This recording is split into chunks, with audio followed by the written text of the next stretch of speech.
ಪ್ರತಿ big boss ಸೀಸನಲ್ಲೂ ಒಂದಲ್ಲ ಒಂದು ಪೇರು ಸಿಕ್ಕಾಪಟ್ಟೆ ಸುದ್ದಿ ಆಗತ್ತೆ, ಸದ್ದು ಮಾಡುತ್ತೆ. ಇವರಿಬ್ರು ಕೆಮಿಸ್ಟ್ರಿ ಚೆನ್ನಾಗಿದೆ, ಇವರಿಬ್ರು ಜೋಡಿ ಚೆನ್ನಾಗಿದೆ, ಇವರಿಬ್ರು ಮದುವೆ ಆದ್ರೆ ಚೆನ್ನಾಗಿರುತ್ತೆ ಅಂತ ಅವ್ರ ಅಭಿಮಾನಿಗಳು ಅನ್ಕೊಳ್ತಾರೆ. ಅವರು ಟಿ ಆರ್ ಪಿಗಾಗಿ ಹಂಗೆ ಮಾಡ್ತಾ ಇರ್ತಾರೋ, ಅಥವಾ ಇಲ್ಲಿ ಬಿಗ್ ಬಾಸ್ನಲ್ಲಿ ಯಾರಾದ್ರೂ ಒಬ್ರು ಬೇಕು ಅಂತಾನೆ ಹಂಗೆ ಆಡ್ತಾ ಇರ್ತಾರೋ, ಅಥವಾ ನಿಜವಾಗ್ಲೂ ಸೀರಿಯಸ್ ಆಗಿ ಲವ್ವಲ್ಲಿ ಬಿದ್ದಿರ್ತಾರೋ, ಅಥವಾ ಬರೀ ಫ್ರೆಂಡ್ಶಿಪ್ಪು, ಅದು ಗೊತ್ತಿಲ್ಲ. ಬಿಗ್ ಬಾಸ್ ಇಂದ ಹೊರಗೆ ಬಂದವರಲ್ಲಿ ಸಕ್ಸಸ್ ಆದಂತ ಲವ್ ಸ್ಟೋರಿಗಳು ಕೆಲವೇ ಕೆಲವು. ಅದ್ರಲ್ಲಿ ಕೆಲವರು ಮದುವೆ ಆಗಿ ಡಿವೋರ್ಸ್ ಆಗಿದ್ದಾರೆ, ಇನ್ನು ಕೆಲವರು ಮದುವೆನೇ ಆಗದೆ ಹಾಗೆ ಓಡಾಡ್ತಾರೆ ಇದ್ದಾರೆ. ಅದರ ನಡುವೆ ಸಿಕ್ಕಾಬಟ್ಟೆ ಸುದ್ದಿ ಆಗಿದ್ದು ಸದ್ಯವಾಗಿದ್ದು ಅಂತಂದ್ರೆ ಅದು ಕಾರ್ತಿಕ್ ಮತ್ತು ಸಂಗೀತ. ಎಷ್ಟ್ರ ಮಟ್ಟಿಗೆ ಅಂತಂದ್ರೆ ಅತಿ ಹೆಚ್ಚು ಫ್ಯಾನ್ ಪೇಜಸ್ ಇದ್ದಿದ್ದು ಇವರಿಬ್ಬರಿಗೆ ಅಂತ ಅನ್ಸುತ್ತೆ. ಅಷ್ಟ್ರ ಮಟ್ಟಿಗೆ ಇವರಿಬ್ಬರ ಜೋಡಿ ಸೌಂಡ್ ಮಾಡಿತ್ತು. ಆದ್ರೆ ಅದೇ ಬಿಗ್ ಬಾಸ್ ನಲ್ಲಿ ಇನ್ನೊಂದು ವರ್ಷನನ್ನ ನೋಡ್ಲಾಗಿತ್ತು. ಮೊದಲಿಗೆ ಪ್ರೇಮಿಗಳ ರೀತಿಯಲ್ಲಿ, ತುಂಬಾ ಸ್ನೇಹಿತರ ರೀತಿಯಲ್ಲಿ, ಇಲ್ಲ ಇವ್ರು ಹೊರಗಡೆ ಹೋದ್ಮೇಲೆ ಮದುವೆ ಆಗೇ ಆಗ್ತಾರೆ ಅನ್ನೋ ರೀತಿಯಲ್ಲಿ ಇದ್ರೂ ಕೂಡ ಬಿಗ್ ಬಾಸ್ ಮನೆಯಲ್ಲೇ ಮಿಸ್ಅಂಡರ್ಸ್ಟ್ಯಾಂಡಿಂಗ್ ಬಂದು ಒಬ್ರನ್ನ ಕಂಡ್ರೆ ಒಬ್ರಿಗೆ ಆಗದೇ ಇಲ್ಲ ಅನ್ನೋ ರೀತಿಯಲ್ಲಿ ಇತ್ತು. ಕೊನೆಗೆ ಕಾರ್ತಿಕ್ ಕನೆಕ್ಟ್ ಆಗಿದ್ದು ನಮ್ರತಗೆ ಅಂತ ಕೂಡ ಹೇಳಲಾಗಿತ್ತು. ನಮ್ರತ ಜೊತೆಗಿದ್ದು ಸ್ನೇಹಿತ್ ಜೊತೆಗೆ ಅಲ್ಲಿ ಬ್ರೇಕಪ್ ಆಗಿತ್ತು. ಇದೆಲ್ಲದರ ನಡುವೆ ಸಂಗೀತ ಮತ್ತು ಕಾರ್ತಿಕ್ ಮಾತಾಡ್ತಾನೆ ಇರಲಿಲ್ಲ. ಒಬ್ರಿಗೊಬ್ರು ನೋಡ್ತಾನೂ ಇರಲಿಲ್ಲ. ಮುಖ ಕೊಟ್ಟಂತೂ ಮಾತಾಡ್ತಾ ಇರಲಿಲ್ಲ. ಕಾಂಟ್ಯಾಕ್ಟ್ ಅಲ್ಲೇ ಇರಲಿಲ್ಲ. ಯಾವುದೇ ಕಾರ್ಯಕ್ರಮಗಳಲ್ಲಿ ಕಾಣಿಸ್ಕೊಳ್ತಾ ಇರಲಿಲ್ಲ. ಇದು ಸಂಗೀತ ಮತ್ತು ಕಾರ್ತಿಕ್ ಅಭಿಮಾನಿಗಳಿಗೆ ಬೇಸರ ಆಗಿತ್ತು. ಅಯ್ಯೋ, ನಾವು ಅವತ್ತು ಅಷ್ಟು ಸಪೋರ್ಟ್ ಮಾಡಿದ್ವಿ, ಇಬ್ರು ಮದುವೆ ಆಗ್ತಾರೆ ಅಂತ ಅನ್ಕೊಂಡಿದ್ವಿ, ಕೊನೆಗೆ ಫ್ರೆಂಡ್ಶಿಪ್ ಆದ್ರೂ ಉಳಿಸ್ಕೋಬೋದಿತ್ತು, ಅದನ್ನು ಉಳಿಸ್ಕೊಂಡಿಲ್ಲ ಅಂತ ಅಭಿಮಾನಿಗಳು ನೆನ್ನೆ ಅಂತೂ ಸಿಕ್ಕಾಪಟ್ಟೆ ಖುಷಿಲಿದ್ರು. ಕಾರಣ ಕಾರ್ತಿಕ್ ಮತ್ತು ಸಂಗೀತ ಮತ್ತೆ ಒಂದಾಗಿರೋದು. ಅಯ್ಯೋ, 2 ವರ್ಷ ಆದ್ಮೇಲೆ ಇದೇನಿದು ಈಗ ಸಡನ್ ಆಗಿ ಒಂದಾಗಿದ್ದಾರೆ, ಹಾಗಿದ್ರೆ ನಮ್ರತ ಕತೆಗೇನು? ಕಾರ್ತಿಕ್ ನಮ್ರತನ ಲವ್ ಮಾಡ್ತಾ ಇದ್ದಾರೆ ಅಂತ ಹೇಳ್ತಾ ಇದ್ರಲ್ಲ, ಅವರಿಬ್ರದ್ದು ಮದ್ವೆ ಅಂತ ಹೇಳ್ತಿದ್ರಲ್ಲ, ಇದೆಲ್ಲದರ ನಡುವೆ ಕಾರ್ತಿಕ್ ಸಂಗೀತನ ಭೇಟಿಯಾಗಿದ್ಯಾಕೆ? ಇದೆಲ್ಲವನ್ನ ಈ ವಿಡಿಯೋದಲ್ಲಿ ಹೇಳ್ತಾ ಹೋಗ್ತೀವಿ. ನಿಜವಾಗ್ಲೂ ಕಾರ್ತಿಕ್ ಮತ್ತು ಸಂಗೀತ ನಡುವೆ ಜಗಳ ಆಗಿದ್ದು ಹೌದಾ? ಆ ಜಗಳ ಪ್ಯಾಚಪ್ ಆಗಿದ್ದು ಹೆಂಗೆ? ಪ್ಯಾಚಪ್ ಮಾಡಿಸಿದ್ ಯಾರು? ಇದೆಲ್ಲವನ್ನ ಈ ವಿಡಿಯೋದಲ್ಲಿ ಹೇಳ್ತೀವಿ. ಆದರೆ ಇಲ್ಲಿವರೆಗೂ ನಿಮ್ಮ ಮೆಗಾ ಸುದ್ದಿಯನ್ನು ಸಬ್ಸ್ಕ್ರೈಬ್ ಮಾಡಿಲ್ಲ ಅಂದರೆ ಈಗಲೇ ಸಬ್ಸ್ಕ್ರೈಬ್ ಮಾಡಿ. ಹೆಚ್ಚಿನ ಮಾಹಿತಿಗಾಗಿ ಬೆಲ್ ಐಕಾನ್ ಪ್ರೆಸ್ ಮಾಡೋದನ್ನು ಮರಿಬೇಡಿ. ಎಸ್, ಸಂಗೀತ ಮತ್ತು ಕಾರ್ತಿಕ್ ಇವರಿಬ್ರು ಬಿಗ್ ಬಾಸ್ ಸೀಸನ್ನ ಸೂಪರ್ ಹಿಟ್ ಜೋಡಿಗಳಲ್ಲಿ ಇವರು ಕೂಡ ಒಂದು. ನೋಡಿದಾಗ ಇವರಿಬ್ರು ಮದುವೆ ಆಗ್ತಾರೆ ಅಂತಾನೆ ಎಲ್ಲರೂ ಭಾವಿಸಲಾಗಿತ್ತು. ಅಷ್ಟು ಕ್ಲೋಸ್ ಇದ್ರು, ಅಷ್ಟು ಆತ್ಮೀಯವಾಗಿದ್ರು. ಆದರೆ ಬಿಗ್ ಬಾಸ್ ಮನೆಯಲ್ಲಿ ಮಿಸ್ಅಂಡರ್ಸ್ಟ್ಯಾಂಡಿಂಗ್ ಆಯಿತು. ಅದೇನಾಯ್ತೋ ಗೊತ್ತಿಲ್ಲ. ಸಂಗೀತ ಮೇಲೆ ಕಾರ್ತಿಕ್, ಕಾರ್ತಿಕ್ ಮೇಲೆ ಸಂಗೀತ ಒಂದಷ್ಟು ಆರೋಪಗಳನ್ನು ಮಾಡಿ ನಿಗಿ ಕೆಂಡ ಆಗಿದ್ರು. ಅದಾದ್ಮೇಲೆ ಸಂಗೀತ ಎಲ್ಲರಿಂದ ಅಂತರ ಕಾಯ್ದುಕೊಂಡ್ರು. ಬಿಗ್ ಬಾಸ್ನ ಯಾವುದೇ ಸ್ಪರ್ಧಿಗಳ ಜೊತೆ ಕಾಂಟ್ಯಾಕ್ಟ್ನಲ್ಲಿ ಇರಲಿಲ್ಲ. ಡ್ರೋನ್ ಪ್ರತಾಪ್ ಒಬ್ಬರನ್ನ ಹೊರತುಪಡಿಸಿ, ನೀತು ಒಬ್ಬರನ್ನ ಹೊರತುಪಡಿಸಿ ಇನ್ಯಾರ ಜೊತೆಗೂ ಕಾಣಿಸ್ಕೊಳ್ತಾ ಇರಲಿಲ್ಲ. ಯಾವುದೇ ಕಾರ್ಯಕ್ರಮಗಳಲ್ಲಿ ಕಾಣಿಸ್ಕೊಳ್ತಾ ಇರಲಿಲ್ಲ. ತಾನಾಯಿತು, ತನ್ನ ಅತ್ತಿಗೆ ಆಯಿತು, ತಮ್ಮ ಅಮ್ಮ ಆಯಿತು, ತಮ್ಮ ಫ್ಯಾಮಿಲಿ ಆಯಿತು ಅಂತ ಸಂಗೀತ ಅವರದ್ದೇ ಝೋನಲ್ಲಿದ್ದರು. ಆದರೆ ನಿನ್ನೆ ದಿಢೀರ್ ಅಂತ ಒಂದು ಗ್ರ್ಯಾಂಡ್ ವೇದಿಕೆ ಮೇಲೆ ಕಾರ್ತಿಕ್ ಮತ್ತು ಸಂಗೀತ ಒಟ್ಟಿಗೆ ಕುಣಿದು ಕುಪ್ಪಳಿಸಿದ್ದಾರೆ. ಇಬ್ರು ಜೋಡಿಯನ್ನು ನೋಡಿ ಅವರ ಅಭಿಮಾನಿಗಳು ಕಣ್ತುಂಬಿಕೊಂಡಿದ್ದಾರೆ. ಫೈನಲಿ ಈ ಜೋಡಿ ಮತ್ತೆ ಒಂದಾಯ್ತಲ್ಲ ಅಂತ ಹರ್ಷ ವ್ಯಕ್ತಪಡಿಸಿದ್ದಾರೆ.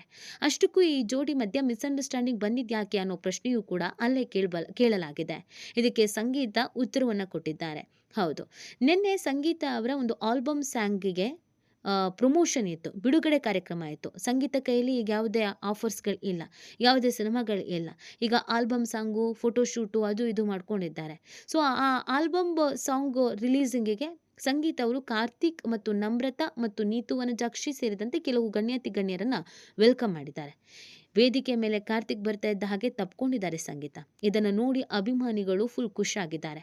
ಅವರಿಬ್ರು ತಬ್ಬಾಡಿದ ಈ ವಿಡಿಯೋ ಸಾಮಾಜಿಕ ಜಾಲತಾಣದಲ್ಲಿ ವೈರಲ್ ಆಗಿದೆ. ಸೊ ಕೊನೆಗೂ ನೀವಿಬ್ರು ಒಂದಾದ್ರಲ್ಲ ಸಾಕು ಅಂತ ಕೆಲವರು ಹರ್ಷ ವ್ಯಕ್ತಪಡಿಸಿದ್ದಾರೆ. ಆದರೆ ಅದೇ ಕಾರ್ಯಕ್ರಮದಲ್ಲಿ ನಮ್ರತ ಕೂಡ ಕೂತಿದ್ದು ವಿಶೇಷವಾಗಿತ್ತು. ಈಗ ಸಂಗೀತಾಗೆ ಪ್ರಶ್ನೆ ಎದುರಾಗಿದ್ದು, ಯಾಕೆ ನೀವು ಕಾರ್ತಿಕ್ ಜೊತೆಗೆ ಮಾತಾಡ್ತಾ ಇರಲಿಲ್ಲ? 2 ವರ್ಷ ಗ್ಯಾಪ್ ತಗೊಂಡು ಈಗ ಯಾಕೆ ಕಾರ್ತಿಕ್ನ ಮತ್ತೆ ನೀವು ಕರೆಸಿದ್ದೀರಾ ಈ ಕಾರ್ಯಕ್ರಮಕ್ಕೆ ಅಂತ. ಅದಕ್ಕೆ ಸಂಗೀತ ಏನಿದೆ ವಿಚಾರ ಅದನ್ನು ಹೇಳಿದ್ದಾರೆ. ಹೌದು, ಚಿಕ್ಕ ವಯಸ್ಸಿಂದಲೂ ನಾನು ಸ್ವಲ್ಪ ಹೀಗೇನೆ. ಯಾರಿಗಾದ್ರೂ ಫೋನ್ ಮಾಡೋದು, ಮೆಸೇಜ್ ಮಾಡೋದು ಅಂತ ಅಂದರೆ ಸ್ವಲ್ಪ ಕಷ್ಟ ಆಗುತ್ತೆ. ನಂಗೆ ಅದ್ರ ಬಗ್ಗೆ ಇಂಟ್ರೆಸ್ಟ್ ಇಲ್ಲ. ಮೆಸೇಜು, ಫೋನು ಎಲ್ಲ ನಾನು ತುಂಬ ಅವಾಯ್ಡ್ ಮಾಡ್ತೀನಿ. ಎದುರುಗಡೆ ಸಿಕ್ಕಾಗ ನನಗೆ ಎಷ್ಟು ಹೊತ್ತು ಬೇಕಾದರೂ ಮಾತಾಡ್ತೀನಿ, ದಿನ ಪೂರ್ತಿ ಮಾತಾಡ್ತೀನಿ. ಬಟ್ ಮೆಸೇಜು, ಫೋನು ಮಾಡೋದಕ್ಕೆ ನನಗೆ ಇಷ್ಟ ಆಗಲ್ಲ. ಹಾಗಾಗಿ ನಾನು ಪರ್ಸ್ನಲಿ ಯಾರ ಜೊತೆಗೂ ಕಾಂಟ್ಯಾಕ್ಟ್ನಲ್ಲಿ ಇರಲಿಲ್ಲ. ಹಾಗಂತ ಕಾಂಟ್ಯಾಕ್ಟೇ ಇಲ್ಲ ಅಂತ ಅಲ್ಲ, ಇವ್ರುಗಳೇ ನನಗೆ ಕಾಲ್ ಮಾಡಿದಾಗ ನಾನು ಮಾತಾಡಿದ್ದೀನಿ. ನಾನಾಗೆ ಕಾಲ್ ಮಾಡಿರೋದು ತೀರಾ ಕಮ್ಮಿ ಇದೆ. ಬಟ್ ಈ ಬಾರಿ ನನ್ನದೊಂದು ಕಾರ್ಯಕ್ರಮ ಇತ್ತು. ಇದಕ್ಕೆ ನನ್ನ ಸ್ನೇಹಿತರು ನನ್ನ ಜೊತೆಗಿದ್ರೆ ನನಗೆ ಖುಷಿ ಅಂತ ಅನಿಸ್ತು. ಆ ಕಾರಣಕ್ಕಾಗಿ ನಾನು ಕರೆದೆ. ನಾನು ಕರಿತಾ ಇದ್ದ ಹಾಗೆಯೇ ಎಲ್ಲರೂ ಬಂದಿದ್ದಾರೆ. ನನಗೆ ಅದ್ರ ಬಗ್ಗೆ ಖುಷಿ ಇದೆ. ಅದ್ರ ಬಗ್ಗೆ ಬಿಟ್ಟು ನಮ್ಮ ಮಧ್ಯದಲ್ಲಿ ಇನ್ಯಾವುದೇ ಮಿಸ್ಅಂಡರ್ಸ್ಟ್ಯಾಂಡಿಂಗ್ ಇಲ್ಲ. ನಾವು ಮೊದಲಿಂದಲೂ ಚೆನ್ನಾಗಿದ್ವಿ, ಈಗಲೂ ಚೆನ್ನಾಗಿದ್ದೀವಿ, ಮುಂದೆನೂ ಚೆನ್ನಾಗಿರ್ತೀವಿ ಅನ್ನೋದನ್ನು ಸಂಗೀತ ಹೇಳ್ಕೊಂಡಿದ್ದಾರೆ. ಆದರೆ ಆದ್ರೆ ಸಂಗೀತ ಹೇಳಿರೋದನ್ನ ಕೆಲವರು ಒಪ್ಕೊಳ್ಳೋದಕ್ಕೆ ರೆಡಿ ಇಲ್ಲ. ಇಷ್ಟು ದಿನ ಇಲ್ದೇ ಇದ್ದಿದ್ದು ಸಡನ್ ಆಗಿ ಯಾಕೆ? ಒಂದು ನೀವು ಸ್ವಾರ್ಥಿ ಆಗಿರ್ಬೇಕು. ನಿಮ್ಗೆ ಯಾವುದೇ ಅವಕಾಶಗಳು ಸಿಗ್ತಾ ಇಲ್ಲ. ಈಗ ನಿಮ್ಗೆ ಪ್ರಮೋಷನ್ ಬೇಕಾಗಿದೆ. ಪ್ರಮೋಷನ್ ಬೇಕು ಅಂತಂದ್ರೆ ಟ್ರೆಂಡಿಂಗ್‌ನಲ್ಲಿ ಇರೋದು, ಸೋಷಿಯಲ್ ಮೀಡಿಯಾದಲ್ಲಿ ಸದ್ದು ಮಾಡ್ತಾ ಇರೋದು, ಸುದ್ದಿ ಮಾಡ್ತಾ ಇರೋದು, ಯಾವಾಗ್ಲೂನು ಒಂದಲ್ಲ ಒಂದು ವಿಚಾರದಲ್ಲಿ ಮುಂಚೂಣಿಯಲ್ಲಿರೋದು ಕಾರ್ತಿಕ್ ಮತ್ತು ನಮ್ರತಾ. ಅದಕ್ಕೆ ಕಾರ್ತಿಕ್ ಮತ್ತು ನಮ್ರತನ ನೀವು ಕರೆಸಿದ್ದೀರಾ. ಸೊ ನೀವು ಅಲ್ಲಿಗೆ ತುಂಬಾ ಸ್ವಾರ್ಥಿ. ನಿಮಿಗ್ ಬೇಕಾದಾಗ ನೀವು ಅವ್ರ ಜೊತೆಗೆ ಮಾತಾಡ್ಬೋದು. ನಿಮಿಗ್ ಬೇಕಾದಾಗ ನೀವು ಅವ್ರನ್ನ ಕರ್ಸ್ಕೊಳ್ಬೋದು. ಬೇರೆ ಟೈಮಲ್ಲಿ ನಿಮಗೂ ಅವ್ರಿಗೂ ಸಂಬಂಧವೇ ಇಲ್ಲ ಅನ್ನೋ ರೀತಿಯಲ್ಲಿ ಇರ್ತೀರಾ ಅಂತ ಅನೇಕರು ಪ್ರಶ್ನೆ ಮಾಡಿದ್ದಾರೆ. ಇನ್ನು ಕೆಲವರು ಇವರಿಬ್ಬರ ಮಧ್ಯೆ ಪ್ಯಾಚಪ್ ಆಗಿದೆ ಅಂತ ಹೇಳ್ತಾ ಇದ್ದಾರೆ. ಬಟ್ ಪ್ಯಾಚಪ್ ಮಾಡಿದ ಯಾರು ಅನ್ನೋ ಪ್ರಶ್ನೆಯೂ ಕೂಡ ಇದೆ. ಸೊ ಸ್ನೇಹಿತರಾಗಿದ್ದವರು ಸ್ನೇಹಿತರಾಗೆ ಮುಂದುವರಿಬೇಕು ಅನ್ನೋದನ್ನು ಕೆಲವರು ಕಮೆಂಟ್ ಹಾಕ್ತಿದ್ದಾರೆ. ತನಿಷಾ ಯಾಕೆ ಬಂದಿಲ್ಲ? ತನಿಷಾ ಏನ್ ಮಾಡಿದ್ರು ನಿಮಗೆ? ಕಾರ್ತಿಕ್ನೇ ಮಾತಾಡ್ಸಿದ್ದೀರಾ ಅಂತ ಅಂದ್ರೆ, ನಮ್ರತನೇ ಮಾತಾಡ್ಸಿದ್ದೀರಾ ಅಂತ ಅಂದ್ರೆ, ತನಿಷನ್ ಯಾಕೆ ಮಾತಾಡಿಸಬಾರ್ದು ಅಂತ ಕೂಡ ಕೆಲವರು ಪ್ರಶ್ನೆ ಮಾಡಿದ್ದಾರೆ. ಇದೆಲ್ಲದ್ರ ನಡುವೆ ನಮ್ರತಾ ಫ್ಯಾನ್ಸಿಗೆ ಬೇಸರ ಏನು ಅಂತಂದ್ರೆ, ಕನ್ನಡ ಸೀರಿಯಲ್ ಅಲ್ಲಿ ಆದಂಗೆನೆ ಇಲ್ಲೂ ಕೂಡ ಬಾಯ್ ಫ್ರೆಂಡ್ ಸಿಗಲ್ವಾ ಅಂತ ಕೆಲವರು ಕಮೆಂಟ್ ಹಾಕಿದ್ದಾರೆ.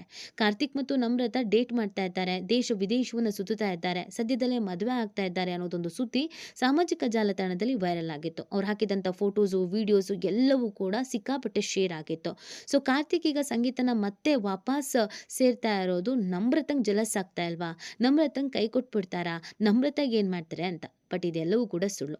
ನಮ್ರತಾ ಕೂಡ ಈ ಕಾರ್ಯಕ್ರಮಕ್ಕೆ ಆಗಮಿಸಿದ್ರು. ಎಲ್ರೂ ಒಟ್ಟಿಗೆ ಕುಣಿದು ಕುಪ್ಪಳಿಸಿದ್ದಾರೆ. ಸೊ ಸ್ನೇಹಿತರಾದವರು ಸ್ನೇಹಿತರಾಗಿ ಇರ್ಲಿ ಅನ್ನೋದನ್ನ ಕೇಳ್ಕೋಬಹುದು. ಅದನ್ನ ಬಿಟ್ಟು ದೃಷ್ಟಿ ಮಾಡೋದಕ್ಕಾಗಲ್ಲ. ಈ ಬಗ್ಗೆ ನಿಮ್ಗೇನ್ ಅನ್ಸುತ್ತೆ? ಕಾರ್ತಿಕ್ ಸಂಗೀತ ಜೋಡಿ ಚಂದನ ಅಥವಾ ನಮ್ರತಾ ಕಾರ್ತಿಕ್ ಜೋಡಿ ಚಂದನ? ಕಾರ್ತಿಕ್ ಯಾರನ್ನ ಆಯ್ಕೆ ಮಾಡ್ಕೊಳ್ತಾರೆ? ಈ ಬಗ್ಗೆ ನೀವು ಕೂಡ ಕಮೆಂಟ್ ಮಾಡಿ ನಿಮ್ಮ ಅನಿಸಿಕೆ ಮತ್ತು ಅಭಿಪ್ರಾಯವನ್ನ ತಿಳಿಸಬಹುದು.